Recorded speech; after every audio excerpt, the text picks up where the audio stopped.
Year 1398 में तैमूर ने India पर कब्जा किया और इस जंग में 1 लाख लोग मारे गए। इससे पहले 262 बीसी के दौरान इंडिया में ही कलिंगा वॉर हुई थी, जो एक ही साल के दौरान 2.5 लाख लोगों की जान ले गई और दुनिया की सबसे खूनरेज जंग चाइना में बैटल ऑफ चैंगपिंग के नाम से जानी जाती है, जिसमें अफसोसनाक तौर पे 7 लाख से भी ज्यादा लोग अपनी जान गंवा बैठे।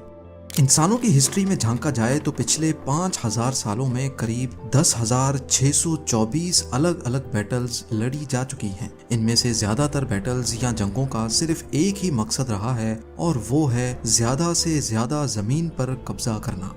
तारीख गवाह है कि जमीन पाने के लिए हम इंसान ना ही किसी का खून बहाने से डरते हैं, ना बच्चे देखते हैं, ना बूढ़े, और हत्ता के दुनिया का सबसे खतरनाक हथियार भी इस्तेमाल करने में कोई झिझक नहीं रखते।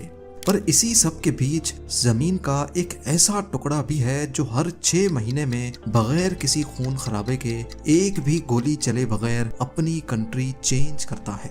ये कोई दूर दराज वीरान बयाबान जमीन का टुकड़ा नहीं, बल्कि यूरोप में आबादी से भरे इलाके के बीच में मौजूद है। हम बात कर रहे हैं फ्रांस और स्पेन के बॉर्डर पे मौजूद इस आइलैंड की, जिसको फीजेंट आइलैंड कहा जाता है। पर सवाल ये है कि फीजेंट आइलैंड साल में 2 मरतबा अपनी टेरिटरी कैसे और क्यों बदलता है। जेम टीवी की वीडियोज में एक बार फिर से खुशामदीद।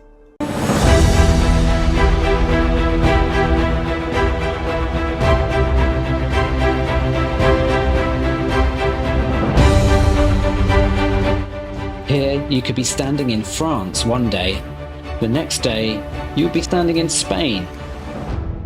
नाज़रीन, फ्रांस और स्पेन को बिडासोआ रिवर ने डिवाइड किया हुआ है। वैसे तो रिवर का ज्यादातर हिस्सा स्पेन की टेरिटरी में आता है, लेकिन अटलांटिक ओशन में गिरने से 15 किलोमीटर पहले ये रिवर इन दोनों कंट्रीज के दरमियान इंटरनेशनल बॉर्डर का किरदार अदा करती है।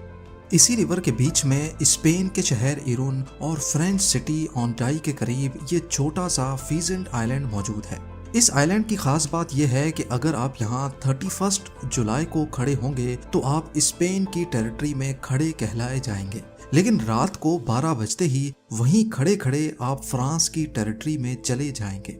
यानी जिस दिन मैं ये वीडियो बना रहा हूँ इस वक्त ये आइलैंड स्पेन के कंट्रोल में है, लेकिन जब तक ये वीडियो आप तक पहुँचेगी तब इसका कंट्रोल फ्रांस के पास होगा। 6,800 स्क्वायर मीटर बड़ा ये आइलैंड 1 फरवरी से लेकर 31 जुलाई तक स्पेन के पास होता है और फिर 1 अगस्त से लेकर 31 जनवरी तक ये फ्रांस के कंट्रोल में रहता है। टेरिटरीज का ये एक्सचेंज फ्रांस और स्पेनिश नेवी के दरमियान फीजेंट आइलैंड पे ही होता है, जब दोनों मुल्कों की अथॉरिटीज यहाँ आती हैं और एक सेरेमनी के बाद जिसकी बारी होती है वो अपना झंडा लहराता है।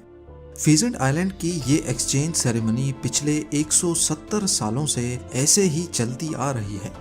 आपको यहाँ बताते चलें कि जब एक ही जमीन को एक ही वक्त में 2 या 2 से ज्यादा कंट्रीज चलाती हैं, उसको कॉन्डोमिनियम कहा जाता है। लेकिन फीजेंट आइलैंड दुनिया में वाहिद ऐसा कॉन्डोमिनियम है जिसको एक ही वक्त में सिर्फ एक ही कंट्री चलाती है, और इसी वजह से फीजेंट आइलैंड सिर्फ कॉन्डोमिनियम ही नहीं बल्कि दुनिया का अकेला टेम्पोरल कॉन्डोमिनियम है।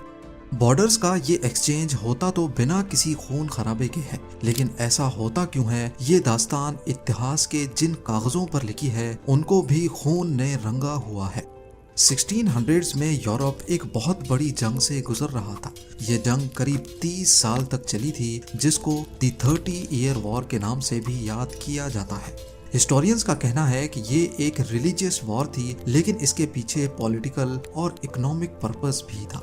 ईयर 1618 में शुरू होने वाली ये जंग 1648 में एक पीस ट्रीटी पर आकर खत्म हुई। रोमन एम्पायर एक बार फिर से सुकून का सांस ले पा रही थी, लेकिन पीस ट्रीटी के बावजूद भी फ्रांस और स्पेन का एक दूसरे के लिए गुस्सा खत्म नहीं हुआ। आए बजाय इन दोनों की आपस में झड़पें चलती ही रहती थी। फिर 11 सालों के बाद 1659 में इन दोनों ने भी आपस में एक अलग पीस ट्रीटी साइन कर ही ली, जिसको पेरेनीज ट्रीटी या फिर पीस ऑफ द पेरेनीज भी कहा जाता है। मैप पे देखा जाए तो पेरेनीज एक बहुत बड़ी माउंटेन रेंज है जो स्पेन और फ्रांस को 2 हिस्सों में डिवाइड करती है। इसी माउंटेन रेंज के नाम पे इस पीस ट्रीटी का नाम रखा गया था। पेरेनीज पीस एग्रीमेंट फ्रेंच और स्पेनिश किंगडम्स के दरमियान 3 महीने और 24 कॉन्फ्रेंसेस के नतीजे में हुआ था। ये कॉन्फ्रेंसेस कहीं और नहीं बल्कि बिडासवा रिवर पे मौजूद इसी फिजेंट आइलैंड पे ही हुई थी। इस पीस एग्रीमेंट की खुशी में स्पेनिश प्रिंसेस और फ्रेंच किंग की शादी की गई, जिसकी सेरेमनी भी फिजेंट आइलैंड पे ही की गई थी। हालांकि फिजेंट आइलैंड पर ना अभी कोई ब्रिज है और ना ही पहले कोई परमानेंट ब्रिज था, लेकिन इस रॉयल वेडिंग के लिए बोट्स के ऊपर टेम्पररी ब्रिज बनाया गया था जो कुछ इस तरह दिखता है। उस दिन के बाद से दोनों किंगडम्स में जो भी रॉयल वेडिंग होती थी उसको फिजेंट आइलैंड पे ही करवाया जाने लगा। दोनों किंगडम्स के लिए ये आइलैंड एक पीस का, अमन का, शांति का सिंबल बन चुका था। पर इस पेरेनीज पीस एग्रीमेंट में फिजेंट आइलैंड की कस्टडी के बारे में कोई चीज तय नहीं हुई थी। अगले 200 सालों तक इस आइलैंड पर फ्रांस और स्पेन दोनों का इक्वली कंट्रोल था। फिर 1856 में एक और एग्रीमेंट हुआ जिसमें खास फिजेंट आइलैंड की कस्टडी के हवाले से कुछ फैसले लिए गए और अब की बार ये तय पाया कि आइलैंड 6 महीने फ्रांस और 6 महीने स्पेन के पास होगा।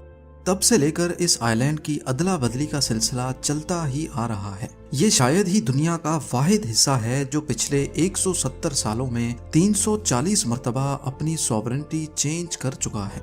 आज पूरा यूरोप हर तरह से आज़ाद तो है, लेकिन फिजेंट आइलैंड और इस पे बना ये मॉन्यूमेंट पास्ट में हुई तलखियों की याद दिलाता है। फिजेंट आइलैंड तो दुनिया का पहला और आखिरी ऐसा कॉन्डोमिनियम है जिसको एक ही वक्त में सिर्फ एक कंट्री एडमिनिस्टर करती है, लेकिन इसके अलावा दुनिया में 6 कॉन्डोमिनियम्स और भी हैं। एंटार्क्टिका को टोटल 12 कंट्रीज ओन करती हैं और उन्होंने वहाँ 55 एंटार्क्टिक रिसर्च स्टेशंस बना रखे हैं। सूडान में मौजूद अबियई एरिया को रिपब्लिक ऑफ साउथ सूडान और रिपब्लिक ऑफ सूडान दोनों एक साथ एडमिनिस्टर करते हैं।